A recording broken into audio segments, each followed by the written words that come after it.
Hey, this is Sean with the Atlanta Tennis Podcast, powered by GoTennis. Check out our calendar of Metro Atlanta tennis events at letsgotennis.com. And right now, we want to hear from you. So on the podcast, we want to hear about your story.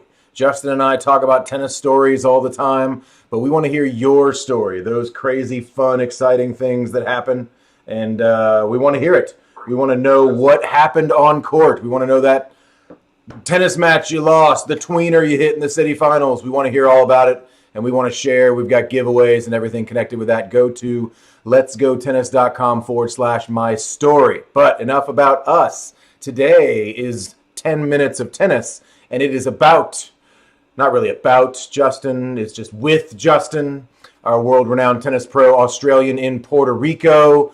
Justin, today's topic: the importance of slice and volleys. Now, I will ask, why do we put them together? Should we do them separately, or are they together for a reason?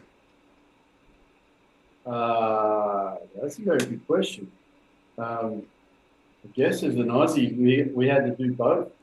You know, I was just thinking, the Aussies, you guys are good at it. you needed it to get to net, but it is a critical thing in junior development. To learn how to feel the face. It helps. We were talking last week about the one-handed backhand volley. Well, a great way to learn a one-handed backhand volley is to learn how to slice. I would say pretty critical element to learn as a junior, to change the pace up, to learn how to get back into court, defense. There's a lot of advantages to learning the slice. And if we watch the men lately, we're seeing a lot of slice forehand. That's something we didn't see too often back in the days. But we're seeing a lot more men learning to feel and control the ball, play a lot of trick shots. And that comes from learning how to slice. Otherwise, you'd be hitting flat and topspin all day long. All day long, but it seems to be successful because I think Yannick Sinner's got a pretty good success rate of just banging from both sides and hitting, 98% topspin, right? Yeah. Well, he's also extremely fit and has a good Aussie coach called Darren Cahill. Oh, you bring the Aussie into it again. Yeah. Well, I mean, if you really looked at Sinner lately, it's like almost looking at Hewitt years ago, where Darren Cahill got Hewitt to lift the level of fitness that anyone could just keep up with Hewitt. And Sinner, I'm sorry to say, is looking very similar. Like, he's so solid on the baseline that you got to be able to match him toe to toe. Well, I'd say his slice and volleys are improving. So that's the thing. We talk a lot about, we use the professional players as examples, but we talk about the improvement even once they get on tour. Look at Novak's slice when he came on tour. He looked ridiculous. It was a bad shot, and now it's actually really, really good. Not everybody has that magic slice that Federer had from the beginning, or that Wawrinka defensive shot. But you brought up the forehand slice. That's pretty much only a defensive thing. I got made fun of by my friends and peers playing tennis because I'd use the forehand slice more offensively and more often than most. But I think I was also the one who wasn't just going to hang back and bang balls from the baseline. But you're talking about learning this young. You're talking about instilling this in the juniors. So as early as they can, what's the advantage of being able to feel the difference between the topspin and the backspin? Well, what's one of the most hot shots in tennis right now is the drop shot. So if you can't slice, you can't drop shot. And how many times have we seen the drop shot on the forehand? I mean, I don't know how many times I've seen Rafa wind up and hit a slice forehand and his shoulder height and hit a drop shot like that because the guy's, way back in the court getting ready for a big defense. So Alcaraz does the same thing on the forehand. So it's critical just to learn the face and the whole purpose of the slide. It's not something you're going to hit majority of the time. If we're talking amateur players, if they've got a good slice, I think they maybe rely on it too much, and they need to learn to step in and maybe hit more backhands because maybe that gets them in trouble by, just being lazy and just, I can do this. It's safe. Yeah, it's safe. Yep. So The slice can hurt you sometimes. I think if you're good at it, you should be able to use the whole court. You should be able to work on using angle, short, deep, line, inside outs, outside the ball. I mean, I think I can just about hit every part of the ball on the slice backhand. That's really critical too when you're hitting a good slice to be able to move it around. And then, you know, touchy subject, but if we bring up about the females, on the female tour, not enough females do the slice. And if you look at Barty, I was gonna say, look at the success of Barty, yeah, yeah, she's the or domination. Stozer. Just had a really good slice from a young age. Like I remember working with her; she was only like 10 or 12. Her slice was just ridiculous. She could put it anywhere she wants, and it is an advantage. Like I said, it can be a disadvantage if people get lazy on it. But for females, it can be a real advantage to make sure they've got a slice in their game. When I use it more, and I've got two questions from two different anecdotes. We'll say, when I play mixed, I use the slice a lot more because most of my female opponents, the only time I ever play against the females, my female opponents don't like it. And the males don't seem to mind. We see it more often, and that's just more of a product of how we play against each other, males versus males and females versus females. But I'm not going to bother hitting topspin because a lot of the girls I play, you put it in the strike zone, they're going to rip it and you're in trouble.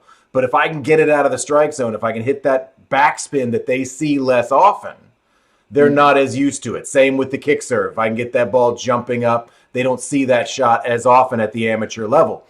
But I watched as a young coach, I watched the young players, the teenage kids, the 10 to 15-year-old kids, what they did in their free time. And we talk about this a lot. If your kid loves tennis, what are they doing in their free time? If they're playing chess, they don't love tennis as much as you hope they would, maybe.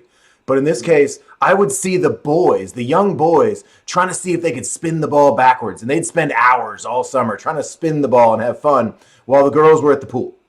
And so the next year, the boys would come out and be able to spin the ball, and they'd be able to beat the girls, maybe not because they were better players, but they had this one extra skill that the girls weren't practicing. Is that what you mean by practicing it enough as a junior where Barty just decided she was going to learn it? Or do you think that's a coach influence? I think it's a bit of both. The girls commonly maybe just don't realize the benefit of it. And if you look at the strength of, again, a female anatomy, now you're bringing it into the case of why, but female anatomy usually is 2/3 legs, and they don't have the trunk as a male does. So that slice can really affect them because it's harder for them to bend down and get underneath the ball like the male. But shorter females definitely should be trying to use the slice. But all I'm pointing out is that if they work at it, they can use the pace, they can learn how to get themselves out of trouble. They don't have to rely on it. It's just there as a change up as well if they want to learn how to change the game up pace wise. But if you look at the majority of females, the two-handed backhand down the line, or at least just the two-handers, their biggest stroke because it's where they get the most of the juice behind the ball. We're seeing a lot more taller females though, with pretty strong foreheads. But at the same, like if you think about the anatomy, they don't have the trunk size as a male, so their slice isn't favorable as a stroke that they would choose. But I would practice it. If you don't practice it or you don't learn it, it's something you'll never use. Yeah, and I think that could be a great little piece of advice, little hint that says, okay, if you're a 3-0, 3-5, maybe a 4-0, but you're a 3-0, 3-5 female tennis player, league player, go work on that slice. Go work on that backspin. See if you can throw it in there. I'm really sure that's going to help your game. Now, Justin, how does this relate to the volley coming into the end of our 10 minutes here? How does this relate to the volley? I think it's a very similar shot. I think the volley is a slice, forehand or backhand with no swing. Why do we put these things together? Is it because they're used in combination or because they're technically similar? Or both? I mean, technically a little bit similar, but I think where you find most people on the amateur level or people that struggle with volleys is they don't have the bite on the ball. they tend to block the volley. They don't tend to, I call it the hammer. They don't learn how to feel the hammer, which slice can introduce them to that. And so when you get to the net, yes, it's a little bit shorter, but you're still getting that little bit of bite on the ball, which slice introduces. So a volley and a slice can tend to work hand in hand that way. Ready stance as well, obviously with the left hand on the throat, big part of the slice as well. But yeah, slice will definitely help on the volley, learning how to get a little bit of bite on the ball and learn how to use the hands and the wrist versus, just blocking all the time. So yes, they do help each other. All right, so last question. The importance of slice and volleys. Is it unbelievably important? Is it just kind of important? Is it a nice little addition? So if the question is, what is the importance of slice and volleys, how would you answer that question? I'll answer that question with the number one tennis player from the United States of America who extended his career because Jimmy Connors taught him how to slice backhand and get to the net. And that was Andy Roddick. And Andy Roddick had a huge forehand, solid backhand, and a massive serve, but his career path was on its way down until Jimmy taught him how to slice and get to the net. And that extended his career. So that's the best answer I can give you. Pretty darn good answer. Justin Yeo, this has been 10 Minutes of Tennis. Thanks so much. We'll see you next week. Cheers, mate.